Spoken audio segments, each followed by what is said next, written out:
Amigos, o dia de hoje ele é de fato histórico.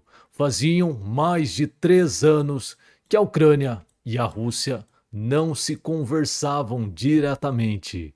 Faziam mais de 3 anos. E no meio da noite, a 1 hora da manhã, lá em Moscou, o Putin ele convoca uma reunião de emergência com jornalistas.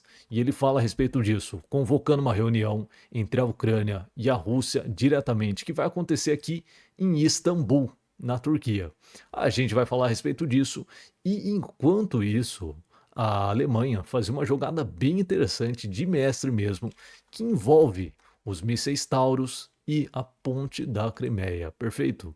A gente vai falar a respeito disso tudo. Já vamos sem mais enrolação. Deixa o seu like aí, se inscreva nesse canal. Se você não se inscreveu, o YouTube provavelmente nunca vai mostrar esse canal para você novamente. Então se inscreva aí.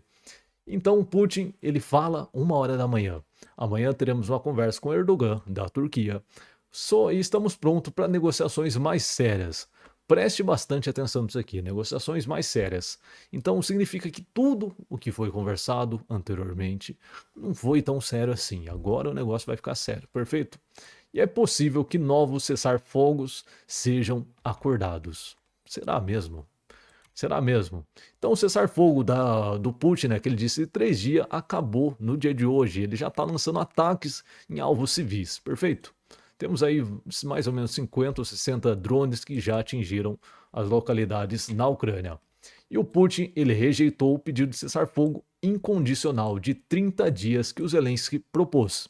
Ele, em vez disso, ele ofereceu a negociação, né, sem ter cessar-fogo e enfatizou a necessidade de eliminar as causas raiz. Novamente, as causas raiz que ele diz e que agora o Xi Jinping também adotou esse discurso, que é o código do Kremlin para pagar o Estado ucraniano. Então agora ele joga a bola para o outro lado e a Ucrânia tem que resolver isso daqui. Eu quero que os senhores percebam uma coisa que talvez não seja tão claro para as pessoas. Um acordo de cessar-fogo incondicional significa sem condição nenhuma para os dois lados. Os dois lados não devem exigir nada, nada, apenas para o campo de batalha naquele momento exato, do jeito que está. E aí, você tem um cessar-fogo incondicional, que o Zelensky propõe ser de 30 dias, perfeito? Então ele fala aqui, né, que ofereceu a Kiev a retomada das negociações diretas, sem quaisquer pré-condições, a partir do dia 15 de maio em Istambul. Daqui 3 dias teremos aí talvez a primeira reunião entre a Ucrânia e a Rússia após 3 anos. Perfeito? Isso aqui é histórico, é uma coisa nova mesmo. E se vai dar resultado, não saberemos, tá? Mas eu vou falar a respeito disso porque aqui, ó, Kovalenko, uma fonte russa. Putin escolheu a guerra e recusou-se a encerrar essa guerra para fazer uma ofensiva no verão. O cessar-fogo que está acontecendo, todas essas negociações, nada mais é do que uma cortina gigantesca de fumaça. O Putin ele não quer, de fato, acabar com a guerra. O fato de acabar com a guerra não é no presente momento. Ele tem forças guardadas e está se acumulando na linha de frente para lançar uma ofensiva no verão. No verão, então tem diversas localidades aqui que têm forças sendo acumuladas. Forças, principalmente aqui ó, na região de Pokrovsk, perfeito? Região de Pokrovsk aqui, região de Toretsk, que fecha também a região de Pokrovsk. Então tem muita coisa sendo acumulada e também aqui na região de Zaporizhzhia, perfeito? O cessar-fogo não vai acontecer. E eu queria muito do desejo tanto né, da Ucrânia, não sei se da Rússia, né?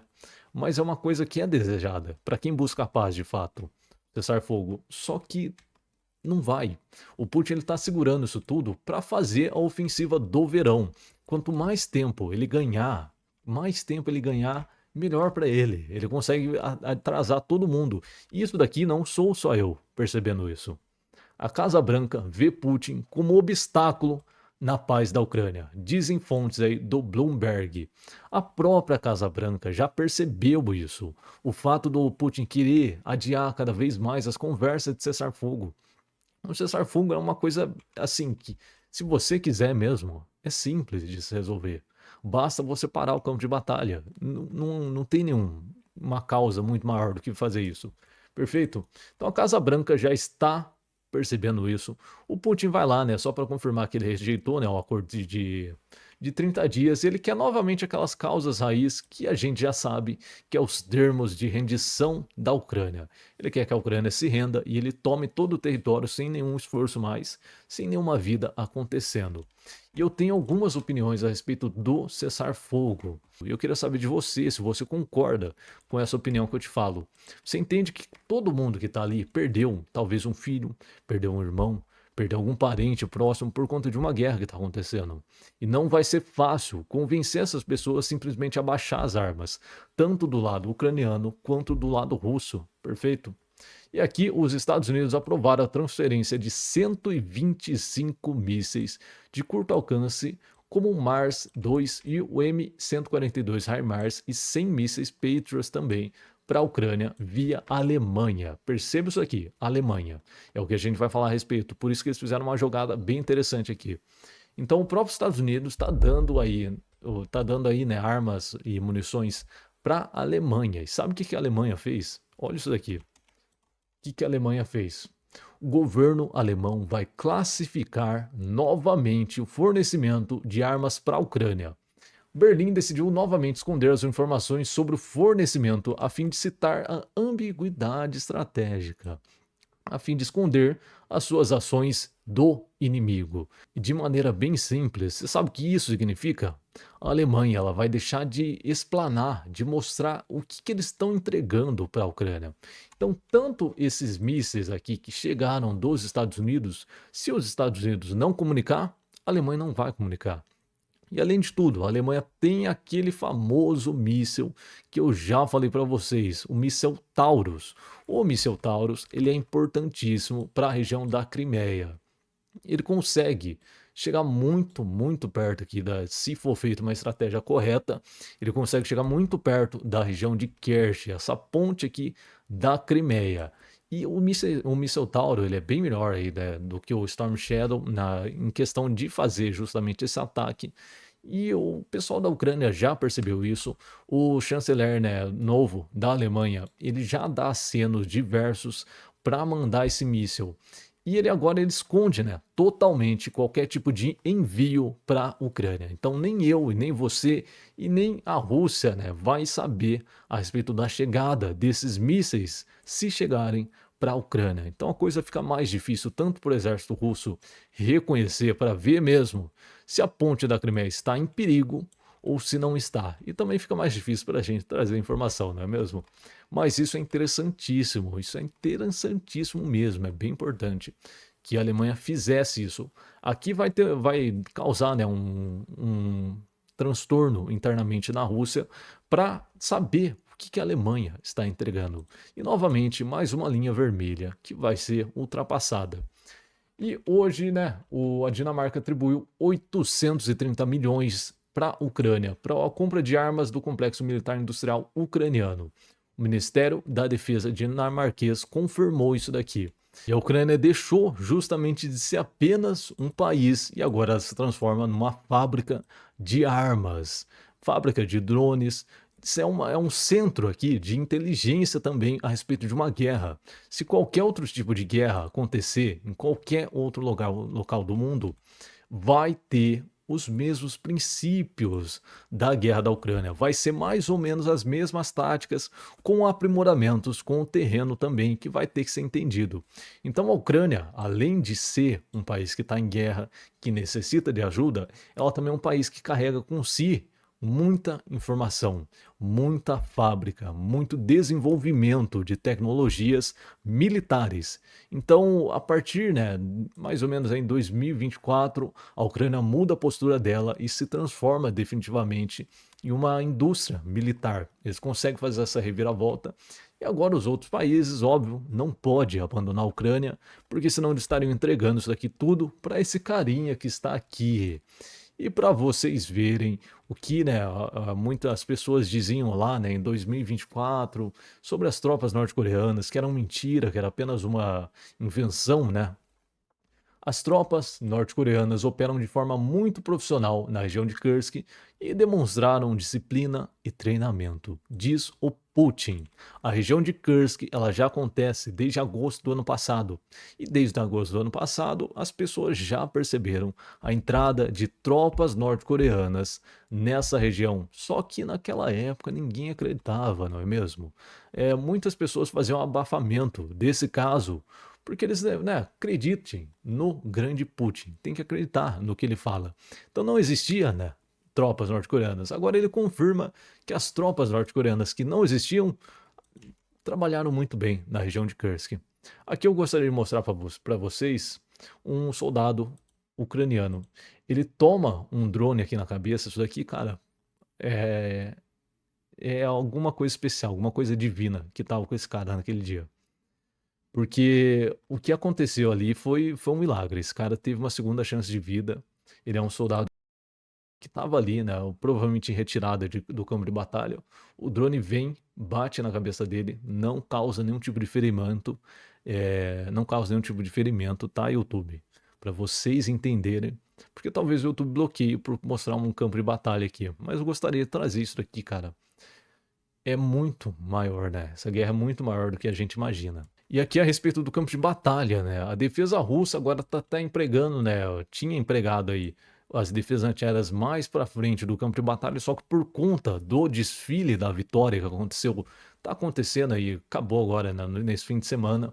Por conta disso, muitas das. Já falei a respeito disso faz muito tempo, que muitas das defesas antiaéreas que estavam aqui na frente de batalha da Rússia começaram a ser enviadas de volta para outros lugares mais estratégicos e voltando lá para preencher lacunas que existiam.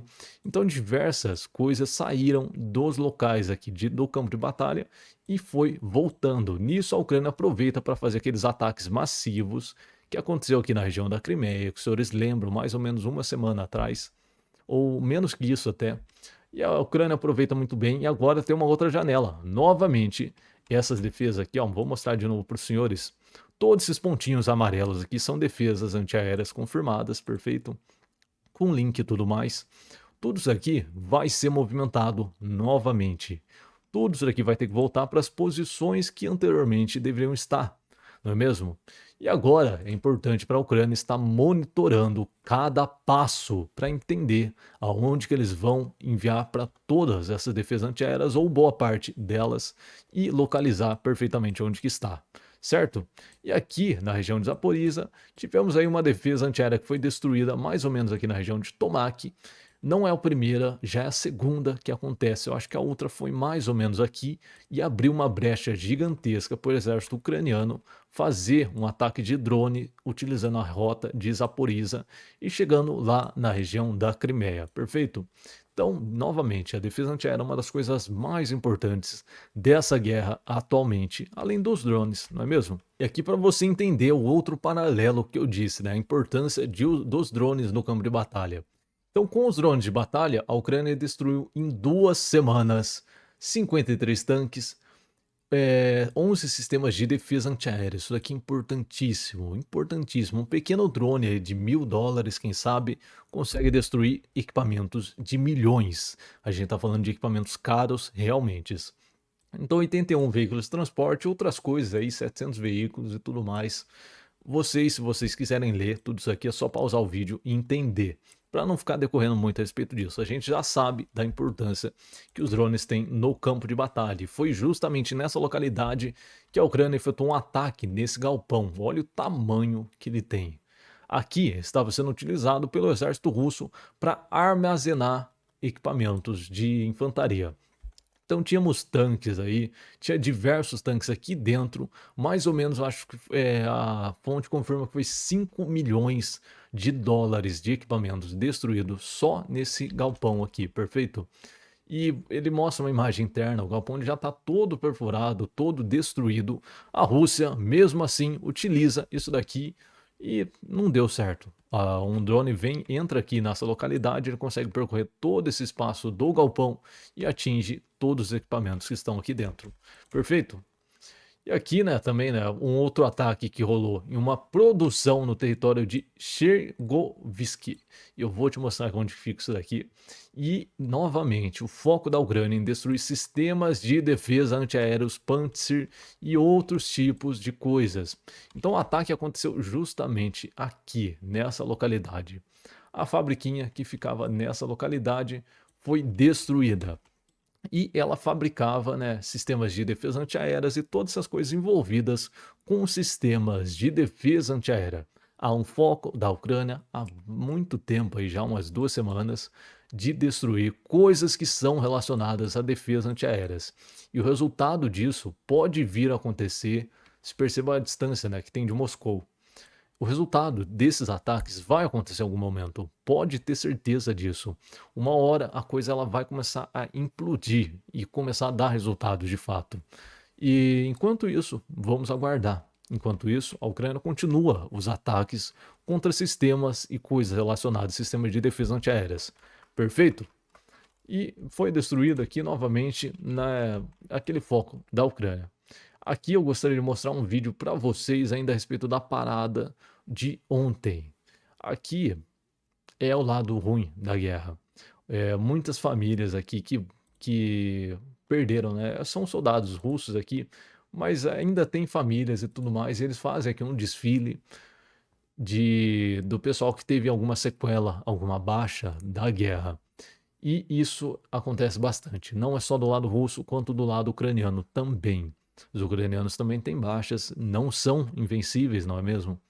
E, cara, é um lado ruim da guerra, mas eles estão aí fazendo o desfile dele. Os senhores podem comentar essa situação como os senhores quiserem. Perfeito? Aqui o Zelensky ele confirma, né, conversou com o presidente Trump e ele concordou. Isso aqui é uma mudança da postura do presidente Trump. Ele mudou a visão dele, né, sobre a ação da guerra e agora ele apoia um fim digno a essa guerra. E eu vou te mostrar mais coisas que o Trump declarou também, né? Ele conversou aí com o Merz, que ele é o cara do Mísseis Taurus, é o cara da Alemanha, perfeito? E o Merz ele falou que inesperadamente o Trump acordou com ele em avaliar o que exatamente eles deveriam fazer agora. Então os Estados Unidos estão prontos para continuar as negociações com a Europa. Isso daqui deixou o novo chanceler alemão surpreso também com a postura do Trump. Há uma mudança aí, né, da postura do Donald Trump e às vezes, né, às vezes ele volta para trás, às vezes ele vem de novo e não dá para entender exatamente qual que é o padrão do que ele quer de fato. Vamos esperar boas notícias a respeito disso. E no dia de hoje tivemos 1.310 soldados russos eliminados, 2 tanques, 6 veículos de transporte, um sistema de defesa antiaérea também importantíssimo e 117 veículos. Foi um dos números mais baixos que eu vi aí de veículos, pelo menos um número grande ainda de soldados. Por parte do exército ucraniano, a Rússia afirma que conseguiu eliminar aí mais ou menos 700 soldados no dia de hoje, perfeito? Essa pontinha aqui é o que os senhores conseguem ver, esse gráfico. Fica mais ou menos 700 soldados. Eles não dão muitas informações detalhadas a respeito das perdas, então o máximo que a gente tem, às vezes, é esse gráfico aqui. Perfeito? E vamos falar também a respeito de Siversk, voltando aqui para o mapa. Na região de Siversk temos uma coisa interessante acontecendo. Bem interessante mesmo. Ela combina aqui, né, com a pinça, né, da região de Lyman, então já falei a respeito disso. Um foco do exército russo em tentar fechar toda essa zona de Siversk e quebrando aqui na parte de Charsivyar e também da região de Lyman. Então uma pinça ali que vem dos dois lados para tentar tomar o território de Siversk. Aqui a gente tem um pântano extremamente difícil de avançar. Aqui não é qualquer local, tá? Isso daqui é difícil mesmo. Então o exército russo, tanto russo quanto ucraniano, não dispõe de forças nesses locais. Eles deixam aí que a natureza faça o seu trabalho. E eu venho contando para vocês, fazia um tempo que a gente não falava a respeito dessa zona, que havia um interesse do exército russo e eles estavam fazendo ataques de poucas pessoas, 3, 4 soldados e no máximo isso, no máximo 3, 4 soldados. Então acontecia uma onda, é quase igual ao que acontece em Pokrovsk, só que bem mais espaçado. Então eles mandavam 2, 3 soldados Depois de 30 minutos, mandava mais 2, 3 soldados e viam até onde esses soldados ia acontecer. Era justamente o reconhecimento para entender em qual local aqui da região da Ucrânia tinha espaços abertos. E nesse exato momento que estou gravando esse vídeo, há uma nova coisa acontecendo aqui. O exército russo agora eles estão definitivamente acumulando tropas. Então eles estão acumulando tropas em locais diversos da linha de frente em Siversk. Só que o que eu quero trazer para os senhores, confirmado pelo Instituto de Estudo da Guerra. Esse pessoal que está tentando acumular, a Ucrânia está combatendo com drones, perfeito, e a Ucrânia diz que eles não estão conseguindo fazer esse acúmulo justamente porque a Ucrânia quebra. Eles vão lá e fazem um ataque concentrado quando eles percebem que há um acúmulo de tropas em alguma região. Então, antes de ocorrer um ataque, a Ucrânia já faz um estudo a respeito do que está acontecendo na região, faz um relatório de inteligência, descobre aonde que vai ser de fato o acúmulo de tropas e começam a atacar. Então tem diversos relatos justamente da Ucrânia fazendo ataques precisos em locais que ainda seriam locais de ataques, antes mesmo do ataque acontecer. Isso daqui pode perdurar por algum tempo, mas não vai se perdurar para sempre. A Ucrânia em algum momento vai perder o controle e os ataques vão começar a acontecer. Mas é importante que o que a Ucrânia está fazendo agora, destruindo os acúmulos de tropas russas em locais aqui da região de Siversk. Isso daqui vai dar resultado, vai dar para você segurar. Se você consegue fazer isso, você consegue também se planejar para entender de onde o inimigo quer vir e trazer mais tropas de outros locais e conseguir reforçar aquela área justamente. Perfeito? Eu acho que no mais eu vou falar. E eu esqueci, né, de falar um território aqui que a Ucrânia ganhou na região de Pokrovsk. Só que eu acho que eu vou falar a respeito desse território amanhã. Perfeito? Então temos aqui ó, a região de Pokrovsk, essa localidade. E aqui era onde a gente estava falando, a região de Siversk. Perfeito? Fica nessa localidade aqui. E vem ainda da Batalha de Bakhmut. Então, região de Siversk ali, região de Pokrovsk fica aqui, ok? E amanhã a gente vai falar a respeito dessa região justamente. No mais, gostaria de agradecer aos senhores demais. A gente ganhou mais ou menos aí 180 inscritos no dia de ontem. Então, fico muito feliz com a dedicação que os senhores têm nesse canal aqui, perfeito? Muito obrigado a todos e guerra é guerra.